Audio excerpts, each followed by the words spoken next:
Once upon a time, in the bustling heart of Lagos, there lived a young woman named Amara. She was 27, beautiful not in a loud way, but in the quiet grace of someone who had carried both joy and sorrow and still stood tall. Her steps were slow now, careful, because she was 6 months pregnant. And yet, when she smiled, it was like the morning sun cutting through heavy clouds. People said she had waited too long for love, but Amara believed she had finally found it in Tunde, the charming businessman who spoke with smooth confidence and promised her forever. Tomorrow, under the bright Aso Ibi colours and the rhythm of Yoruba talking drums, Amara was to become his bride.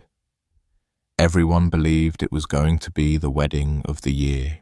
But destiny had prepared a different story, one that would shake the hall, break illusions, and crown Amara, not with shame, but with strength. The evening before the wedding, Amara sat quietly in her childhood bedroom, the same room where she had once pinned posters of Nollywood stars and hidden her teenage secrets in an old metal box under the bed. Now that room was alive with sounds from the compound outside. Voices, footsteps, laughter, pots clanging, and the smell of pepper soup floating through the windows. Aunties in bright wrappers were frying chicken in the backyard. Children were running barefoot across the corridor, and someone shouted from the kitchen, "Who hid the Maggie cubes inside the cooler again?" It was joyful chaos, the kind that only happens in a Nigerian home before a big celebration. Amara, 6 months pregnant, sat on the edge of her bed, one hand rubbing slow circles across her belly, the other resting on her lap. Her cream-coloured gown clung softly to her, and above the door hung her jewel, folded and waiting, the crown for the next morning. Her smile came and went like a candle flame, sometimes bright, sometimes faint, but there was always a quiet strength behind it. Without knocking, the door creaked open, and in walked her cousin, Ifeoma. Everyone called her Ife. She had chewing gum in her mouth and that restless energy that never let her sit still. She plopped herself on the bed beside Amara. "Amara," she said with a teasing grin, "so you're just going to sit here like an old mama until morning? You won't even do something special for your groom?" Amara gave her a tired smile. "And what kind of special thing are you talking about, Ife?" Ife rolled her eyes dramatically. "You're about to marry the love of your life. Tomorrow, Lagos will stand still for you. And you won't even carry his gift yourself? Tunde is staying at Echo Hotel tonight. Imagine sneaking in, giving him that gold wristwatch you bought, maybe even adding a sweet little note. It will blow his mind." Amara laughed softly, but the sound was thin. "Ife, I am tired. My legs hurt. I've been standing all day." Ife leaned closer, lowering her voice to a whisper. "Exactly why you should do it. That's what makes it romantic, doing it even when it's hard. Do it for love, Amara." Amara hesitated, her fingers pressing against her belly. "And you don't think it will feel awkward, showing up unannounced like that?" Ife stood up, placed her hands firmly on her hips, and shook her head. "Awkward? It's your man, your wedding is tomorrow, and you're carrying his baby. If there is anybody in this whole city who has the right to knock on his hotel door tonight, it's you." Amara looked at her cousin for a long moment, then exhaled slowly. "All right," she said at last, "I'll go. But I'm not staying long." Ife's smile widened like a victory. "Good girl." That's how you keep love alive. Echo Hotel on Victoria Island stood tall against the Lagos night sky, glowing with golden lights that shimmered like promises too big to hold. The air smelled of salt from the ocean nearby, mixed with perfume drifting from the lobby where men in sharp suits and women in high heels walked like they owned the world. Amara stepped out of the Uber carefully, one hand beneath her belly, the other clutching a small paper bag. Inside the bag was the gold wristwatch she had saved for months to buy, and a folded letter written in her own neat handwriting. She had written it with trembling hands earlier that week, words of hope, words of love, words that said forever. She walked slowly toward the glass doors, her flat slippers tapping lightly against the tiles. Inside, the lobby was quiet but elegant.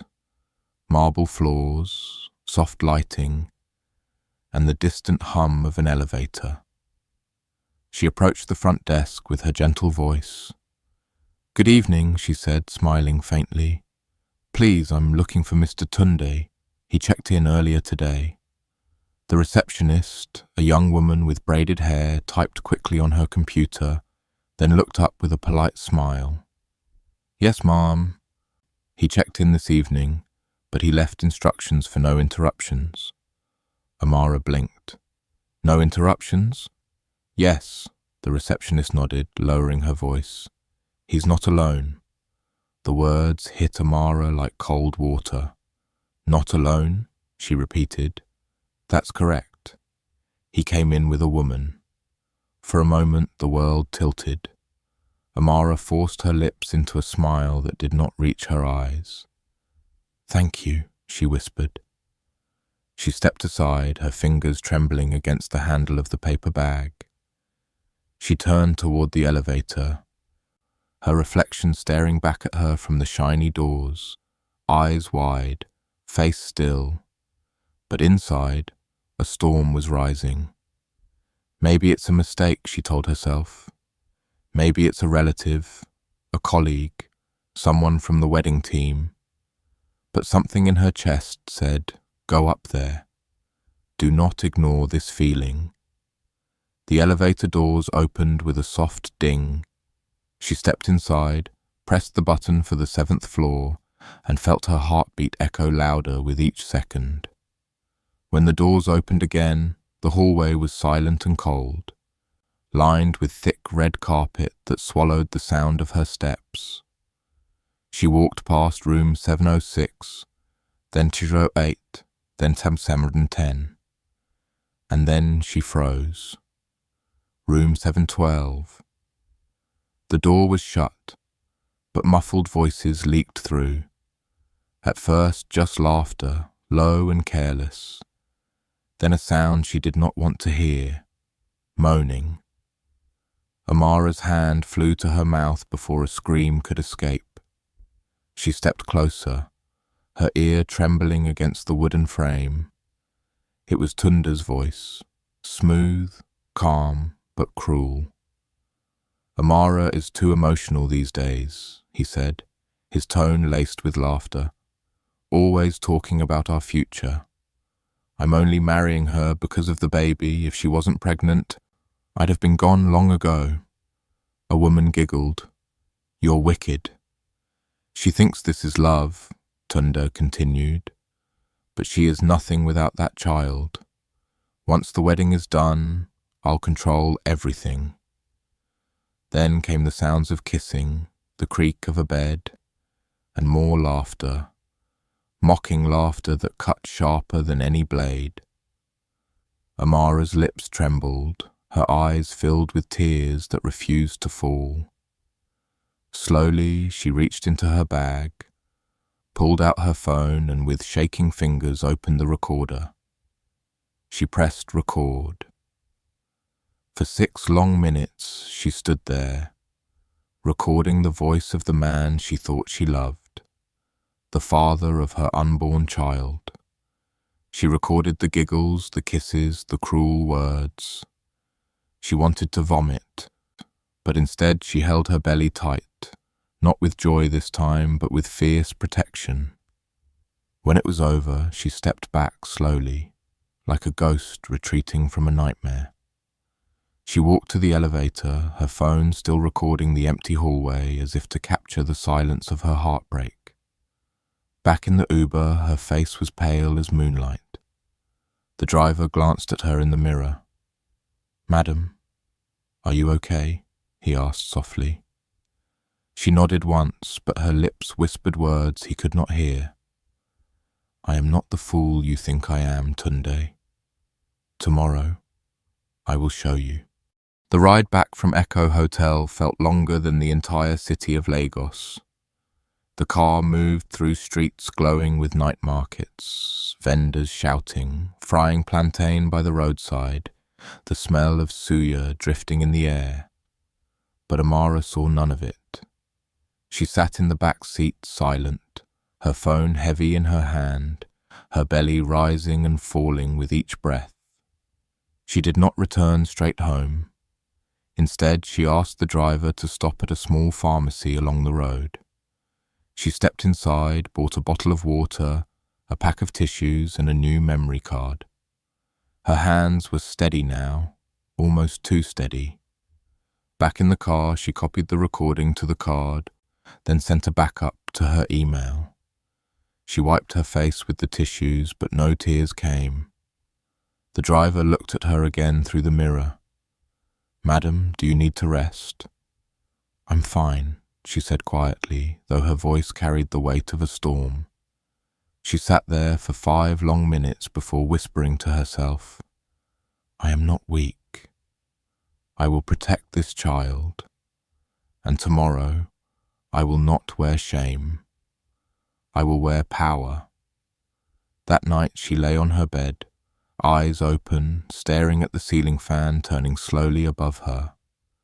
The house around her was filled with joy, her aunties laughing in the parlour, cousins singing in the backyard, gospel music playing low from someone's phone. But inside her room there was only silence and fire.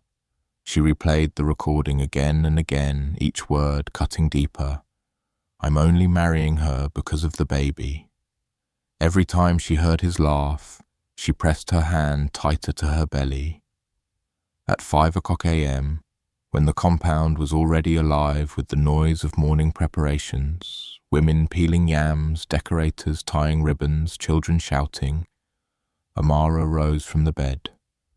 Her mind was clear, her heart as hard as iron. She locked herself in the guest room, pulled out her phone and dialed a number. "Uncle Uche," she whispered when the deep voice answered. "Amara, my daughter, is everything okay?" "No, sir," she said firmly. "I need your help. Please don't ask questions yet. Just pull out your investment from Tunda's company. Do it now, before it's too late." There was silence. Then Uche spoke slowly. "Pull out. Amara, the wedding is tomorrow." "I know. That is why I'm asking now. Don't wait. He doesn't deserve your money, and I will explain later." Her lips tightened. "Yes, he did something. Something I cannot say on the phone." The old man's voice softened. "Are you safe?" "I am now." "Good. I'll take care of it. And Amara," his voice broke slightly, "I'm proud of you." She ended the call before her throat could betray her. Then she dialed another number. "Barrister Chaike," she said as soon as the line picked up. "Good morning, Amara," the lawyer answered cheerfully. "Excited for the big day?" She did not smile. "Barrister, I need you to cancel the marriage license.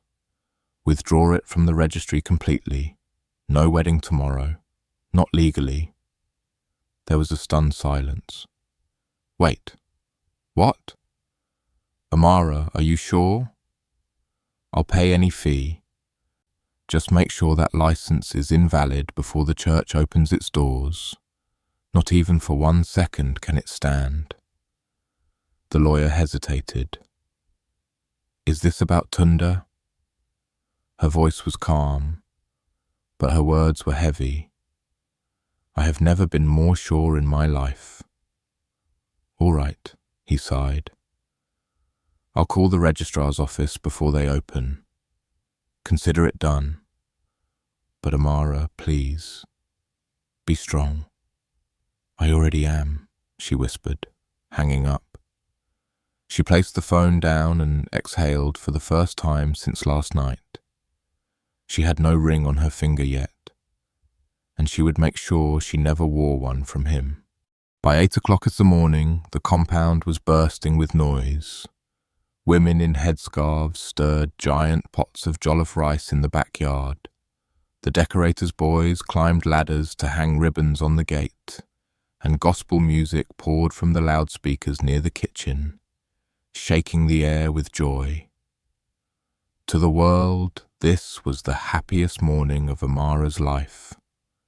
But inside her room, the air was different. Quiet, heavy, and sharp like a blade waiting to be drawn. Amara sat by the window, staring at nothing, her hands resting on her belly. She had not eaten dinner, she had not slept, but her eyes were clear. The door opened without a knock, and Ifioma walked in with a wide smile that seemed too sweet for her face.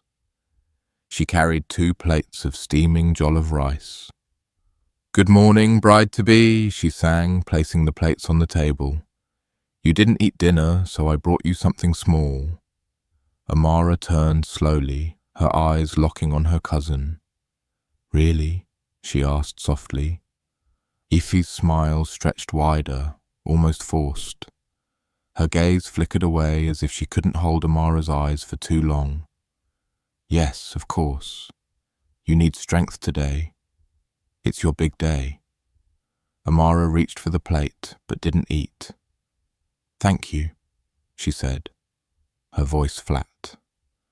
Ifi sat beside her on the bed, her bangles jingling as she shifted. "You look tired. Couldn't sleep?" "I couldn't," Amara answered. "Oh, it's just nerves," Ifi said quickly. "Every bride feels this way. Once you walk down that aisle, all your worries will disappear. Trust me." Amara gave a faint smile, one that did not reach her eyes. "Yes, big day indeed." Ifi's eyes darted to the white gown hanging by the door. "I saw your dress.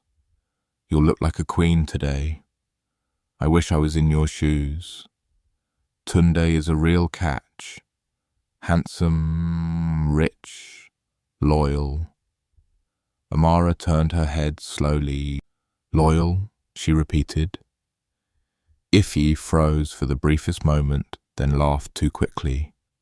"Of course. I mean, he loves you." Amara stood up from the bed. "Thanks for the food. I need to rest." Ifi also stood, brushing imaginary dust off her dress. "Sure. Just call me if you need anything. Anything at all." She lingered at the door for a second too long, then slipped out, leaving behind a silence that felt heavier than before. As soon as the door clicked shut, Amara locked it. She walked to the mirror and stared at her reflection. She touched her hair, her face, her swollen belly. Her eyes hardened. "Tomorrow," she whispered to the woman staring back at her, "they will know who they played with." Later that afternoon, her phone rang. It was Tunda. "Baby," his smooth voice came through, warm and sweet. "How are you? You didn't pick my last call." "I was with family," Amara replied evenly. "Oh, you know I can't wait to see you walk down that aisle tomorrow, right? I couldn't even sleep last night." Her lips pressed tightly together. "You didn't sleep?" "Not really," he chuckled. "I just kept thinking about you and our baby. We're really doing this, Amara." "Yes," she whispered. He laughed gently. You sound serious. Are you okay? I'm just tired. You know, the pregnancy and wedding don't mix well. True, he said lightly, but once we're married, you'll rest plenty. I'll spoil you silly. Amara nodded, though he couldn't see her. I believe you. I already checked with the photographer, Tunda continued. The drone will be in the air by 11 a.m, and the MC will announce our first dance right after Pastor Adewale's prayer. Okay, she murmured. Amara, are we good? We're perfect, she answered, her voice steady as stone. Tunda laughed, satisfied. That's my girl. I love you. When the call ended, Amara placed the phone down, took out a sheet of paper, and began writing a list. Names, people she wanted to see her victory live and clear, people who would witness not just a wedding, but a revelation. That evening, her father walked into her room with his small, worn Bible. He held her hands and prayed softly. My daughter, may this marriage be filled with peace, love, and loyalty. Amara's lips trembled, but she whispered only, Amen. Inside her heart, she prayed a different prayer. Let the truth be louder than his lies. The morning of the wedding rose quietly over Lagos, the sun stretching its golden fingers across the city. Birds sang from the mango trees, flowers opened along the compound fence, and the world seemed to behave as though everything was perfectly normal. Inside her room, Amara sat before a mirror while the makeup artist worked carefully, dusting powder onto her calm face. The woman glanced at her reflection and shook her head. You're so calm, she said. Most brides can't stop shaking at this hour. Amara smiled faintly.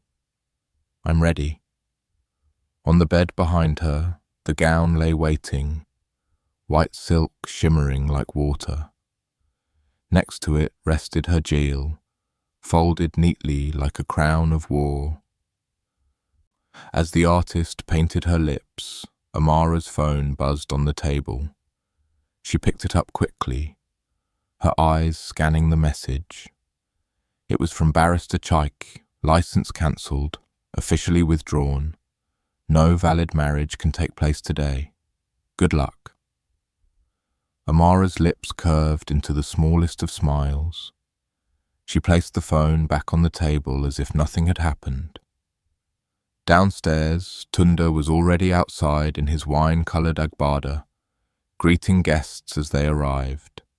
His shoes shone, his haircut was sharp, his laughter rang out across the courtyard. To the neighbours, he looked like every mother's dream son-in-law. Beside him, Ify stood proudly in her bridesmaid gown of gold lace, snapping photos of decorations and sneaking glances at him with a smile that betrayed secrets. Amara looked down at them both through her window. She wasn't angry anymore. She was ready. On her table sat a small Bluetooth device, disguised inside a flowered hairpiece. She picked it up gently, slid it into her jewel, and whispered to herself, Not every bride wears a gown to walk into bondage. Today I will wear mine and walk into freedom.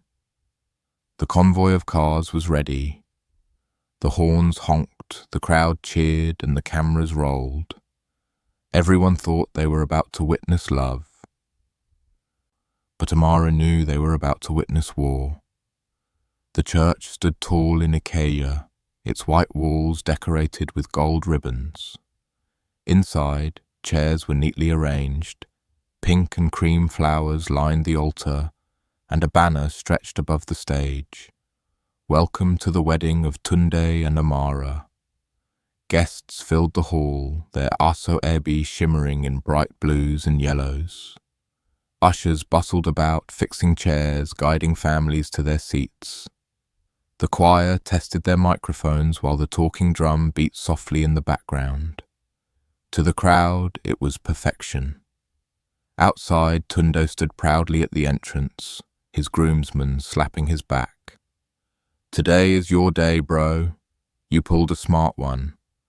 Amara is top class. God really blessed you." Tunde laughed loudly, chest out, flashing his wristwatch in the sun. "Didn't I tell you?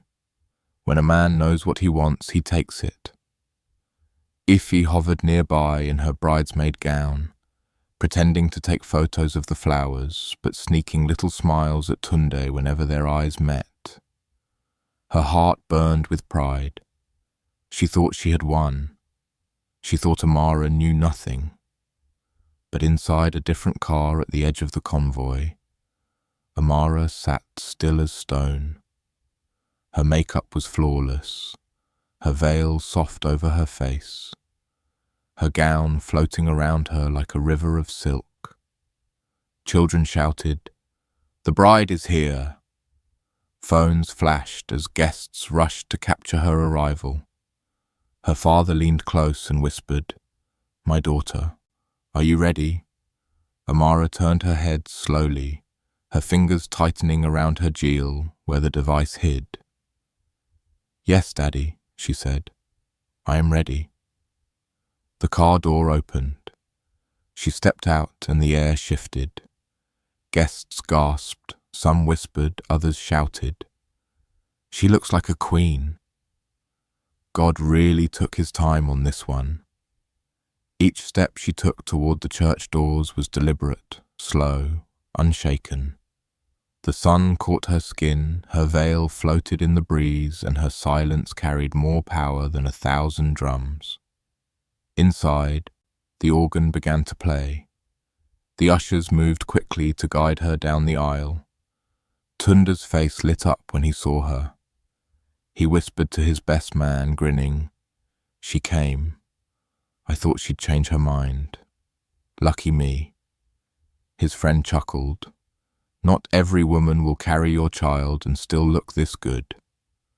Tunda smiled wider, proud, convinced the world belonged to him. Amara walked slowly down the aisle, her eyes locked on his, her face unreadable. She didn't wave. She didn't smile. She didn't blink.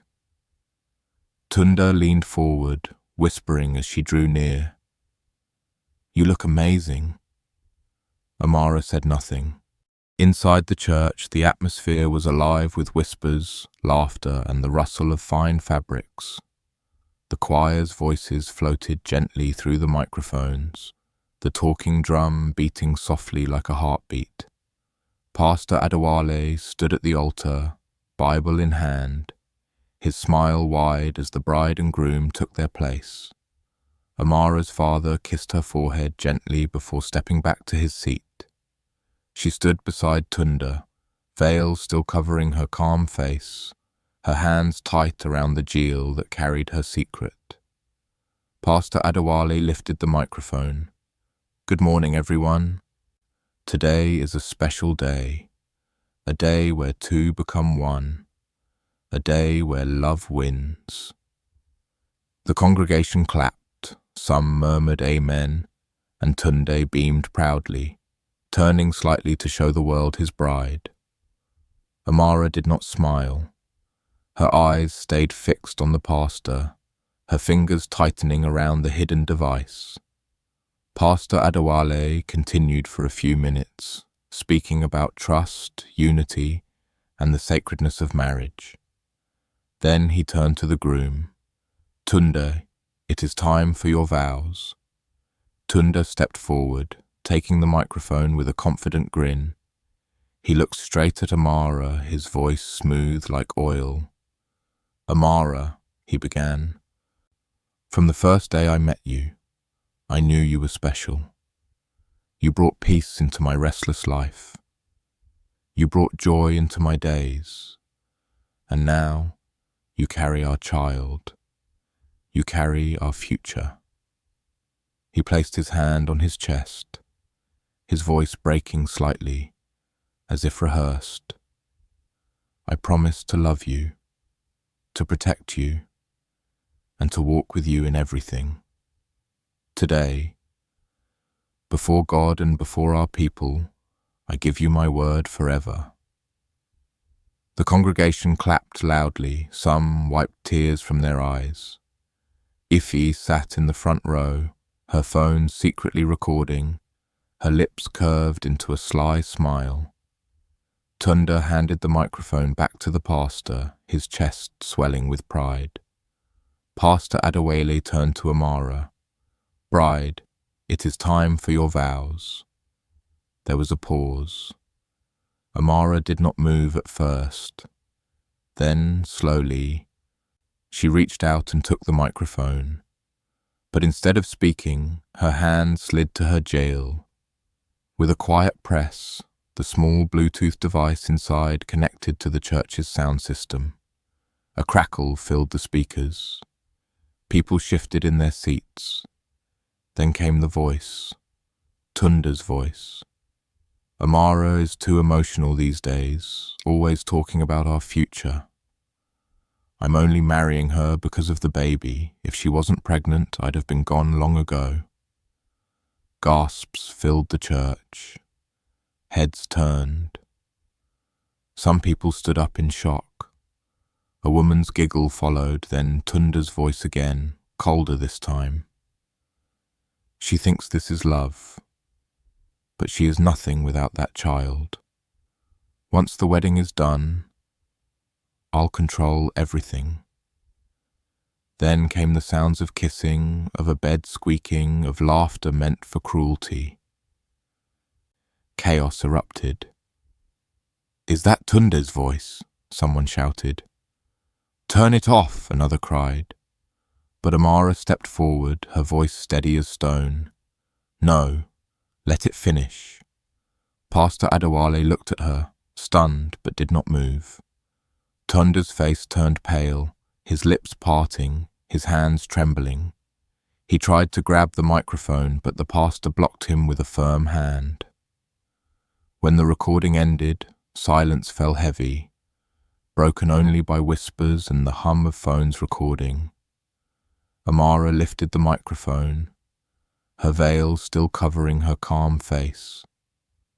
"This," she said softly, her voice carrying to every corner of the hall, "is what my groom was doing last night while I prayed for this day. This is the man you all thought I came here to marry." She pointed toward the crowd, her eyes like fire behind the veil. "Room 712, Echo Hotel. That is where he spent the night with his real lover." Gasps turned to shouts. People twisted in their seats. Cameras flashed. Tunda stepped forward, sweat shining on his forehead. "Amara, it's not what you think." "Not what I think?" Amara's voice cut him like a blade. "You mocked me. You said I was nothing without this baby. You laughed with another woman while I lay awake dreaming of a future with you." The hall shook with murmurs. Tunda reached for her hand desperately. "Please, let me explain." Amara pulled back sharply. "Don't touch me." She turned toward the congregation. "And before anyone asks who the other woman is, look no further." Her hand stretched out like judgment itself. "Meet my cousin, my bridesmaid, my so-called sister, Ifeoma. She is the one he slept with last night." The church erupted. Women screamed. One fainted. Phones shot up to capture every moment. Ifi froze, her face drained of colour, then tried to sneak away. But eyes turned toward her like flames. Pastor Adewale's mouth opened, but no words came. For the first time in his long years, he was watching a bride take down her groom at the altar. Amara reached up, lifted her veil, and let the whole church see her face, calm, steady, unbroken. "I came here today to marry a man I thought loved me, but I found the truth just in time. I will not wear his ring. I will not carry his shame. I will walk out with my head high, and I will raise this child in peace, alone. She dropped the engagement ring on the floor. It clinked sharply against the tiles, echoing louder than any drum. Then she turned to the choir. "Sing," she commanded, her voice like thunder. "But not for a wedding. Sing for freedom." She turned, her gown flowing like the robe of a queen in battle, and walked down the aisle while the choir's voices rose in song. Phones flashed, claps grew louder and louder, and Amara did not look back. Outside, the sun struck her face.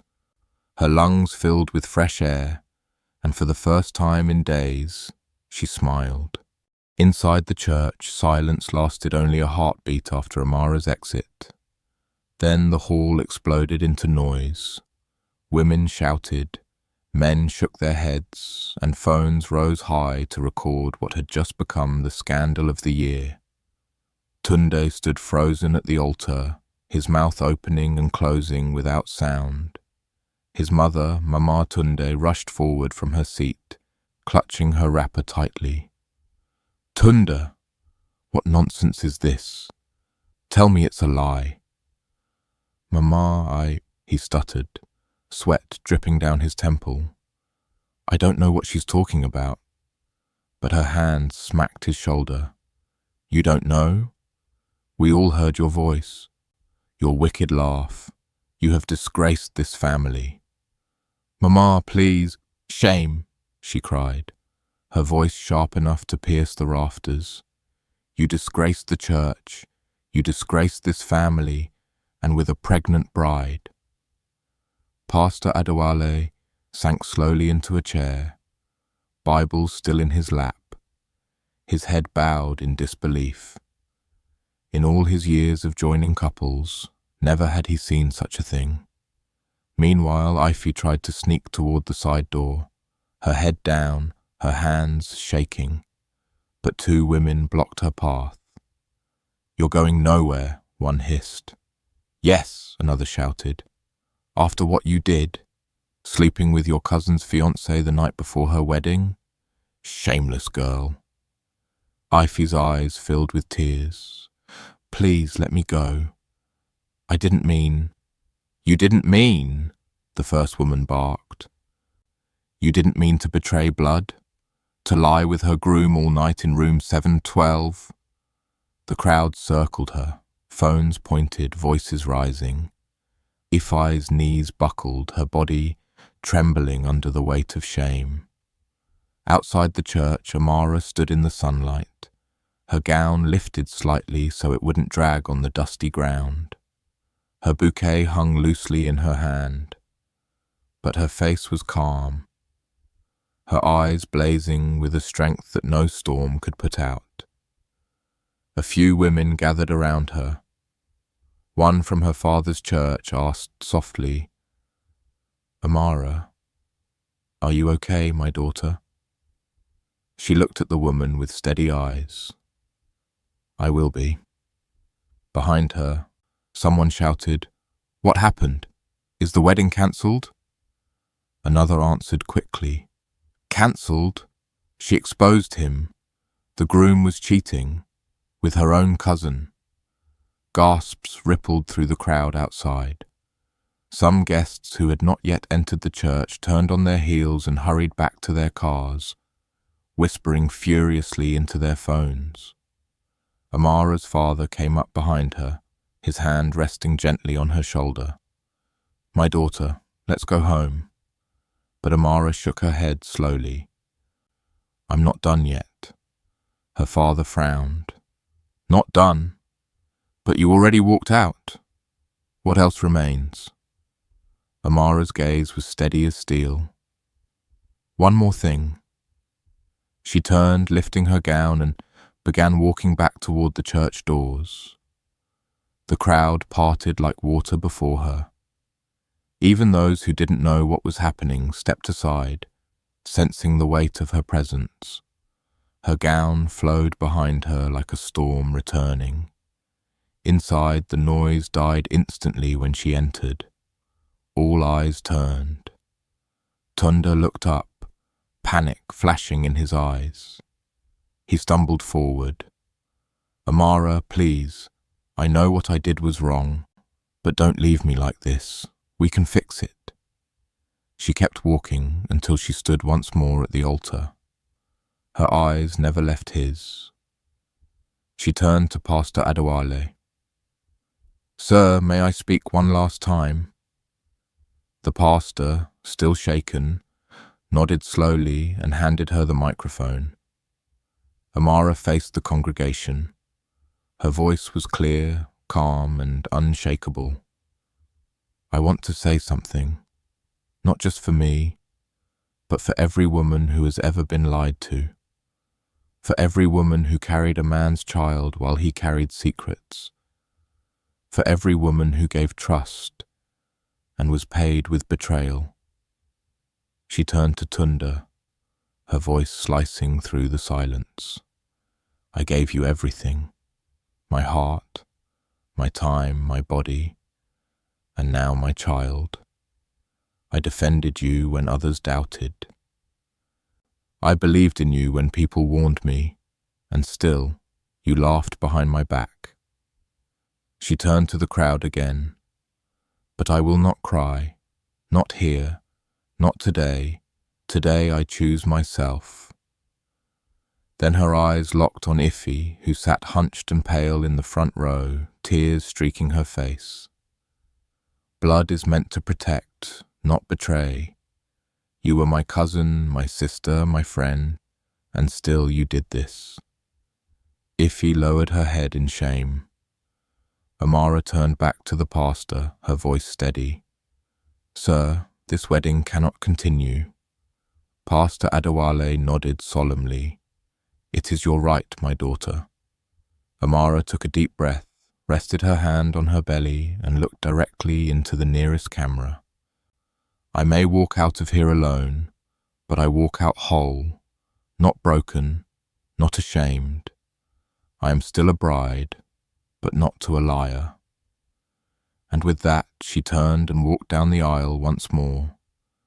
This time the guests rose to their feet. Some clapped slowly, then louder, until the hall thundered with applause. Some women wept.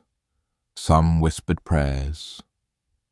Even the choir began to sing softly as Amara passed, her gown trailing like victory itself.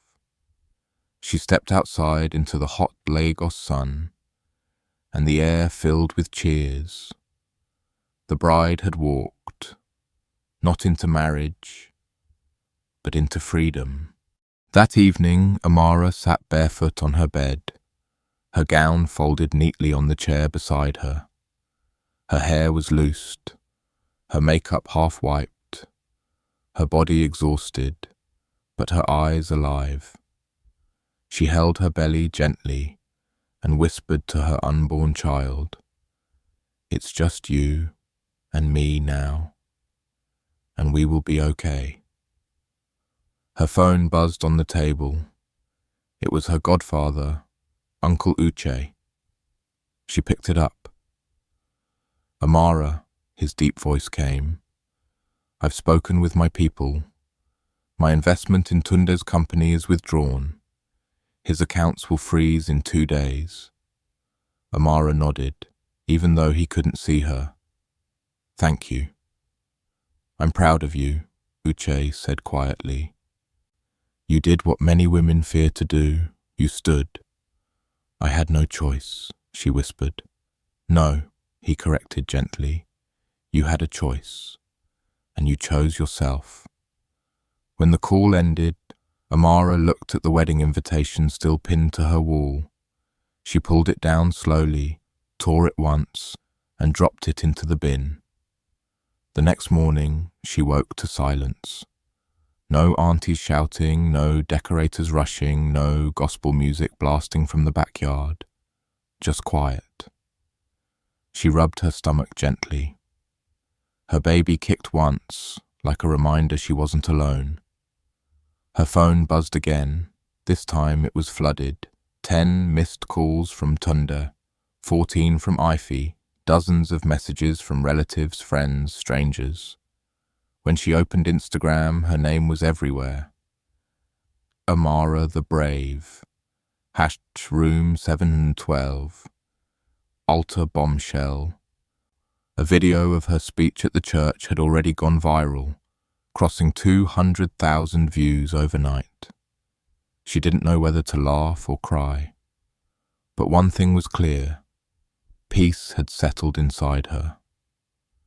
Across town, Tunda sat in a hotel room, his head in his hands, eyes red from sleeplessness. His phone buzzed again. Another call from his lawyer. He ignored it. Then a message flashed. Your investor has withdrawn all funds.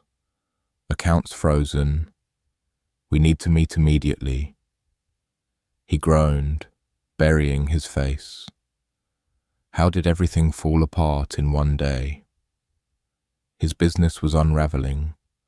His wedding was ashes, and Ify had stopped answering his calls. Later that afternoon, he found the courage to dial Amara again. This time she picked up. Hello, her calm voice answered. Amara, he said quickly, his tone broken. Please, can we talk? There's nothing to talk about. I know I hurt you. I destroyed everything. But I didn't plan for this. You didn't plan to be exposed, she cut in sharply. You planned to lie, to use me, to take everything. I never meant to use you. His voice cracked. I was drunk, I was confused, Save it, Amara said coldly. There was silence. Then she continued, her voice firm. I carried your child. I trusted you with my life, and you gave your body to my cousin. You plotted to control me like property. You didn't just betray me, Tunde, you betrayed yourself. Please, he whispered. I'm losing everything. Clients are pulling out, contracts cancelled. My face is everywhere. Amara, I'm begging. You're only sorry because the world saw it, she replied. He paused, his breath shaking. So you're done? Just like that? Yes, she said. I'm done. She ended the call. Back at her house, the living room was full of family. Uncles, aunties, cousins, all talking at once. Some looked at her with pity, others with pride. Her father stood and raised his voice. My daughter has gone through what many women would not survive. She stood her ground, she exposed the truth, and I support her fully. Everyone nodded. Her mother wiped a tear. We raised her well. One aunt leaned forward. Amara, what will you do now? Amara looked up, her voice steady. I will raise my child. I will heal. And I will never allow any man like Tunda near my life again. The room clapped in unison. Meanwhile, Ify sat in her parents' house, her face swollen from crying.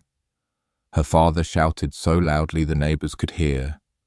You have destroyed this family's name, sleeping with your cousin's fiancé on the eve of her wedding. Shame. I didn't mean, Ify sobbed. Shut up, her father roared. From today, you are not welcome at any family gathering. If Amara never forgives you, don't blame her. You deserve what comes. Ify wept harder, but her mother turned her face away in silence. Back in the city, Tunda's lawyer finally reached him. Tunde, your accounts are under review. Your main investor has pulled out. With this scandal, no one wants to work with you. Close down operations before it gets worse.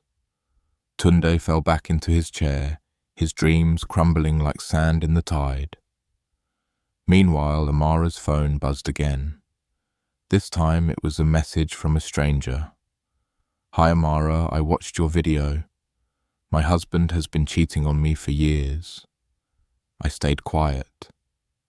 "But yesterday, when I saw you walk out of that church with your head high, I packed my things and left.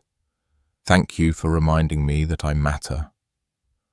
Amara read the message twice. Then she leaned back and smiled faintly. She was not just making noise. She was making a difference. 2 days later, Amara visited her doctor. The clinic smelled faintly of antiseptic and shea butter. The walls painted a calming shade of blue. She lay back on the examination bed while the nurse pressed the cold gel against her belly. The monitor beeped, and a tiny heartbeat filled the room. Fast, steady, alive. "Your baby is healthy," the doctor said with a smile. "Heartbeat strong, growth perfect." Amara exhaled slowly, her hand resting over the curve of her stomach. "Thank you," she whispered. "Thank your strength," the doctor replied. On her way out, a young woman stopped her in the hallway, holding a baby on her hip. "Excuse me," she said shyly. "Are you—" "Amara?" Amara blinked. "Yes." The woman hugged her tightly, tears in her eyes. "Thank you. You gave me courage." Amara froze for a second, then hugged her back gently. When she returned home, messages kept pouring in, not just from journalists and gossip blogs, but from women she had never met. Wives, mothers, daughters. Messages of pain, messages of gratitude. One from a woman named Nosy read, "I was in an abusive marriage for years.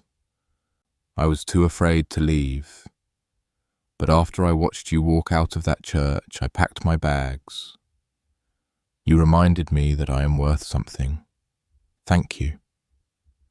Amara read it twice. Then she whispered, "Maybe that's why it happened." That night she sat in her small sitting room with her laptop open. The hum of the fan filled the silence as she began typing. She had an idea. Not just to tell her story once, but to create a place where other women could tell theirs. She titled the blog, "The Bride Who Walked Away." Her first post read, "I wore a white gown, but I did not marry shame. I walked out, and it was the best decision of my life." She hit publish. By the next morning, stories began to appear in the comments. Women shared their secrets, betrayals, heartbreaks, survival. The blog grew faster than she imagined, and with every story, Amara felt something healing inside her. Not just her own wounds, but the wounds of others, stitched together by courage. In another corner of Lagos, Tunde sat in a dark office that once buzzed with life. The company sign outside had begun to peel, and the reception desk was empty. His assistant had quit 2 days earlier, and most of his staff had already packed up their things. A junior employee walked in nervously. "Sir, they came and collected the delivery van. The company we leased it from, they said payments stopped." Tunde looked up slowly, his face hollow. "Which van?" "The Toyota, sir." He nodded once, whispering, "Okay." The young man hesitated at the door, then spoke softly. "Sir, can I be honest? We were building something good, but you let your ego destroy it." Tunde said nothing. He only stared at the empty desk where his dreams used to sit. Meanwhile, Iffy was trapped in her parents' house. She scrolled through her phone, but every post, every comment stabbed like knives. Home wrecker. Disgrace. You betrayed your own blood. She had turned off her comments. but the messages still found her. Her workplace had suspended her. Her friends stopped replying, and her mother hadn't spoken a word to her since the scandal. In desperation, she dialed Tunda's number again. It rang and rang, then went dead. She left a message. "Tunda, I'm suffering too. Everyone is blaming me. You promised me something real. Please, don't leave me." Her words vanished into silence. But Amara's world was shifting in the opposite direction. Her blog, The Bride Who Walked Away, had reached over 20,000 followers. She began answering messages personally, sometimes with simple encouragement, sometimes with long letters. One letter came from a 17-year-old girl named Peace. "My uncle has been abusing me for months. I was too afraid to speak, but after reading your story, I told my aunt. She took me away, thank you." Amara wiped her eyes, clutching her stomach as her baby kicked softly. She whispered, "What broke me is now helping others heal, and that is bigger than anything I lost." At night, she sat before her mirror, rubbing coconut oil on her belly, while her best friend, Udu, chatted with her on a video call. "So you're really not going to date again?" Udu teased. Amara laughed lightly. "I didn't say that. I just said I'm not looking." "Well, these men are looking for you, oh," Udu laughed. "My phone hasn't rested.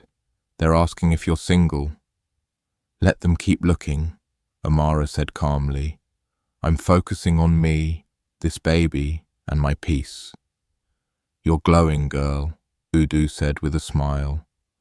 Amara smiled back. "It's the peace." That night, before closing her eyes, she whispered to her unborn child, "You were never a mistake. You are the best thing to come from the worst moment. I will protect you, and I will show you what it means to be strong." The fan turned slowly above her, and for the first time in weeks, Amara slept deeply. No nightmares, no tears, only rest. The signboard that once read Tundi Enterprises Limited now leaned crookedly on rusted nails. The office windows were dusty, the reception area stripped bare. Even the secretary's chair was gone. One afternoon, Tunda walked into the building carrying a brown envelope under his arm. His beard was rough, his shirt wrinkled, and his shoes scuffed with dust. He opened the door to his former office, but the desk was already covered with a white cloth. Someone had started clearing everything out. He dropped the envelope on the table and sat down. For a long time, he didn't move. Earlier that week, his final investor had called. "Tunde, we can't continue," the man said firmly.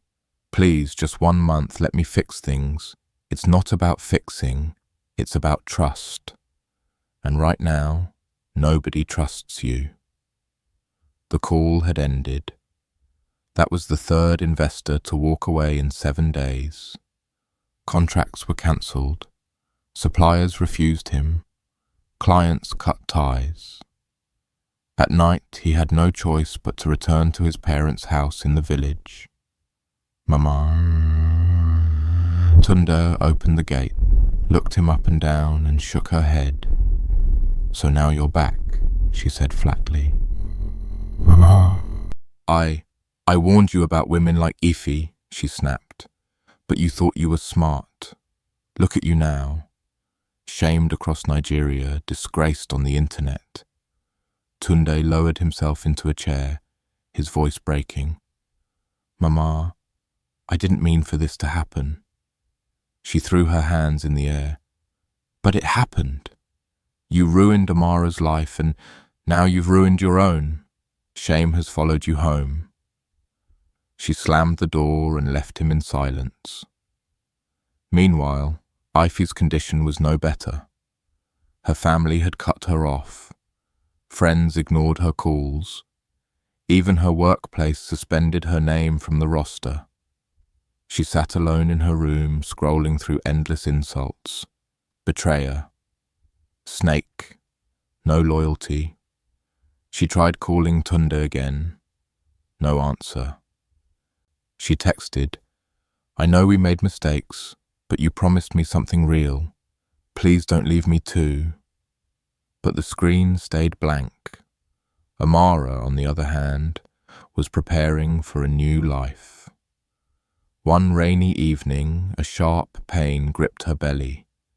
She bent over, clutching the chair, breathing hard. Her mother rushed in. "It's time." Within minutes, they were on the way to the hospital.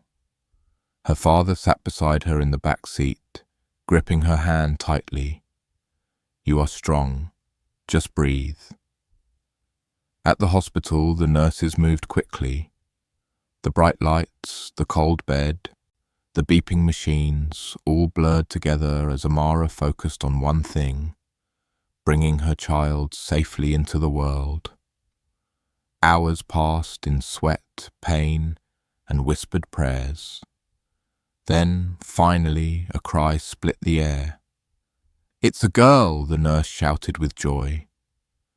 Amara's eyes filled with tears as they placed the tiny child into her arms. The baby looked up, fragile and perfect, and in that moment nothing else mattered. Not the failed wedding, not the betrayal, not the past. Only this child. She whispered, "Welcome, Amarachi." God's grace. Word spread quickly. Amara has given birth. Messages and prayers poured in. Even Pastor Adewale sent a letter. "You may not have stood at the altar, but you have stepped into something greater. May God bless you and your daughter." A week later, while Amara nursed her baby under the mango tree in their compound, her father brought a newspaper. "Your story made front page again," he said, handing it to her. The headline read, "From broken bride to bold mother, the story of Amara and baby Amarachi." Amara laughed softly. "They'll soon get tired," her father smiled. "Not when they are watching a queen rise." Weeks passed, and Amara's home filled with new rhythms. The soft cries of baby Amarachi, the sound of lullabies. Her mother hummed at dusk, the clatter of her father learning, awkwardly but proudly, how to fold tiny baby clothes. The house was no longer heavy with shame or fear. It was alive with new life. But outside those walls, her name had become something bigger. Her blog, The Bride Who Walked Away, had grown into a full movement. With the help of Uncle Uche and a few supporters, she rented a small office in town. White walls, 3 chairs, and a banner above the desk that read, "You are not weak. You are walking away from what was never yours." Every week, women came quietly, their eyes heavy with pain. Amara listened. She cried with them when the silence was too heavy. She shared her story when words alone could not carry them.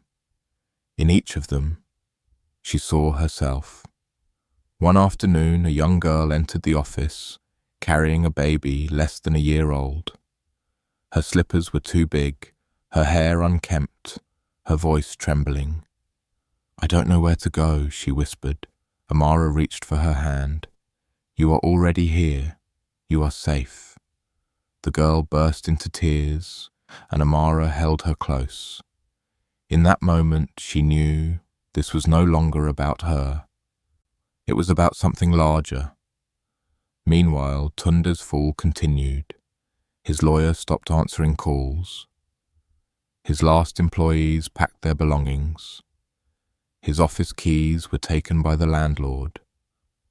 One evening, he sat alone in a one-room apartment, watching the ceiling as his phone buzzed with headlines. Tunde's company closes doors after weeks of scandal. He threw the phone aside, his breath shallow.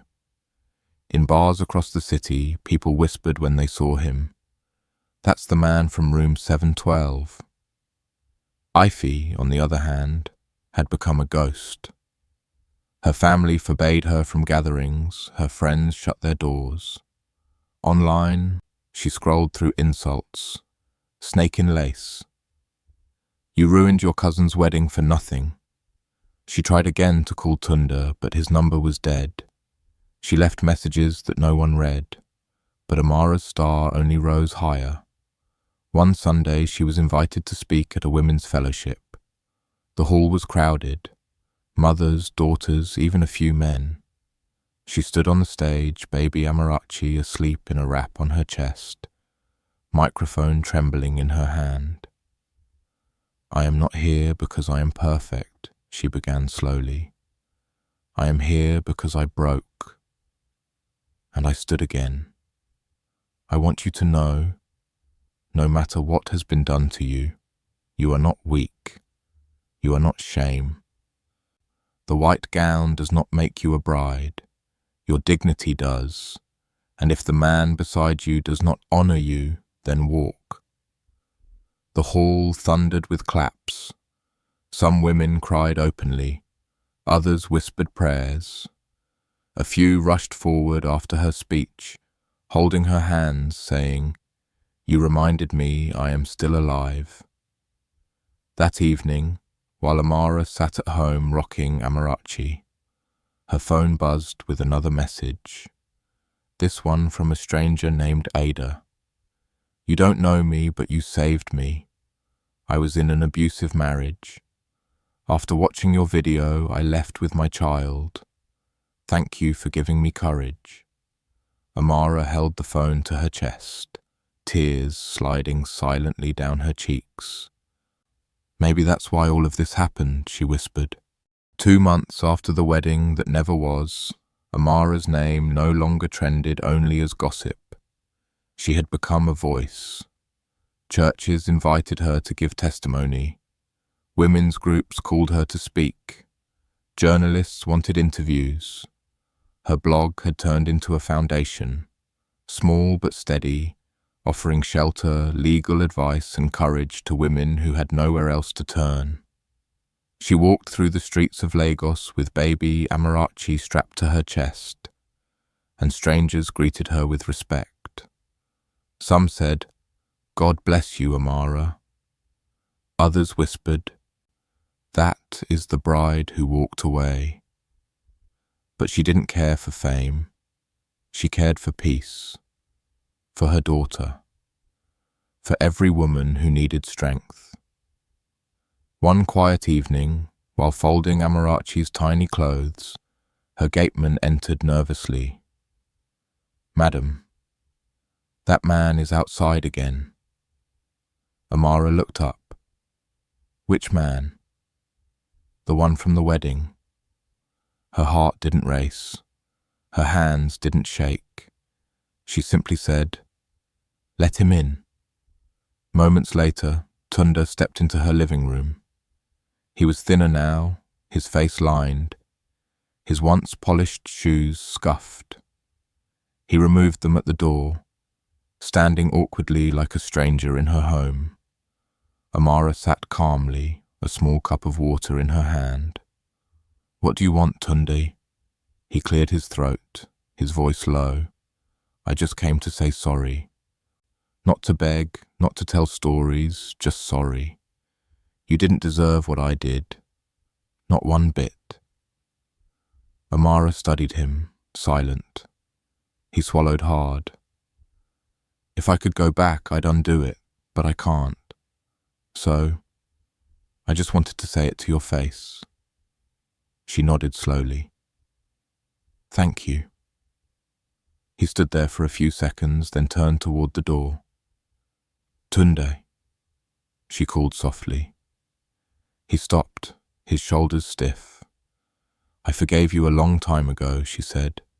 "Not for you, but for me. So I could be free." He turned, his eyes glistening. "Thank you." Then he left, and that was the last time Amara ever saw him. Life moved forward. The scandal faded from headlines, but Amara's work did not. Her foundation grew, her voice carried. At a university conference, she stood before hundreds, students, lecturers, mothers, even fathers. With Amarachi asleep in a wrap across her chest, she held the microphone and said, "My name is Amara. I was supposed to be someone's wife, but I chose to be something better, myself. Walking away doesn't make you weak. It means you know your worth. Never be afraid to walk when where you stand is no longer respect." The hall erupted in claps and cheers. Some shouted her name, some cried. Far away in a small room with peeling paint, Tunde watched the video on his phone. He sat on a plastic chair, no office, no car, no company, only regret. He paused the video, staring out the window. He knew he hadn't just lost a wedding, he had lost the kind of woman people wrote books about. And nothing in the world could bring her back. That night, Amara lay beside Amarachi, watching her daughter sleep peacefully. She picked up her phone, opened her blog, and read a new message. "Dear Amara, last month I almost ended my life, but your story gave me something to live for. Thank you." Amara placed the phone down gently, wiped her eyes and kissed her baby's forehead. "You saved me, my child, and now I will spend my life saving others." The moonlight spilled across the room softly, and so began a new chapter, not about weddings, not about betrayal, but about rising. Time passed and the noise of the scandal faded, but Amara's light only grew brighter. Her blog, The Bride Who Walked Away, became more than a blog. It became a community, a sisterhood. Women from villages and cities alike shared their stories. Some about walking out of betrayal, others about surviving violence, some simply about finding the courage to stand. With Uncle Uche's support and donations from kind strangers, Amara opened a small resource centre in Lagos. The walls were white, the windows wide, and across the entrance hung bold letters, "You are not weak. You are walking into freedom." Inside, Amara sat each week with women who came carrying heavy hearts. She listened. She held their hands. She wept when they wept. And slowly, piece by piece, she stitched hope back into their lives. At home, Amarachi was growing fast, tiny fingers clutching at her mother's dress, eyes bright as morning. Amara's parents spoiled her with love. Her father learned to prepare pepper soup on weekends, while her mother taught Amara old lullabies to calm the baby at night. The house was full again, not with the noise of gossip, but with laughter and joy. One afternoon, Udu arrived with bags full of baby gifts. "I know you said no gifts," she laughed, "but don't shout at me. I couldn't help myself." Amara chuckled. "You'll spoil this child before she even learns to walk." As Amarachi kicked her little feet, Amara whispered, "Her name is Grace, and that is what she brought." Months later, Amara released her first book, The Vows I Kept for Myself. It was a collection of her story, lessons, and letters from women who had written to her. Within its first week online, it became a small bestseller. Universities began to invite her to speak. Churches opened their doors. Women's groups filled halls just to hear her say, "The gown does not make you a bride.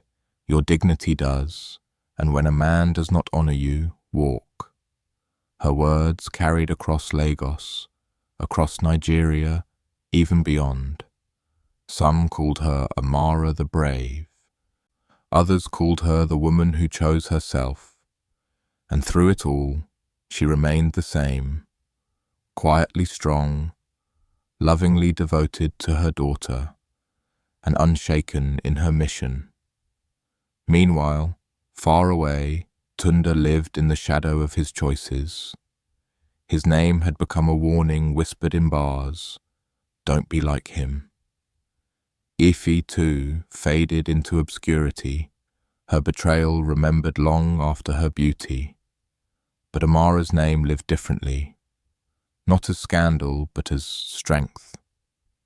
One evening, as the moonlight spilled across her room, Amara held Amarachi close, rocking her gently. The baby cooed, her tiny hand resting against her mother's cheek. Amara whispered, "You were born from my breaking, but you are my blessing, and together we will rise." The fan hummed softly. The night was peaceful, and so it was that the woman who once walked out of a wedding walked instead into history, not as a broken bride, but as a bold mother, a voice for women, and a queen crowned not by marriage, but by her own strength.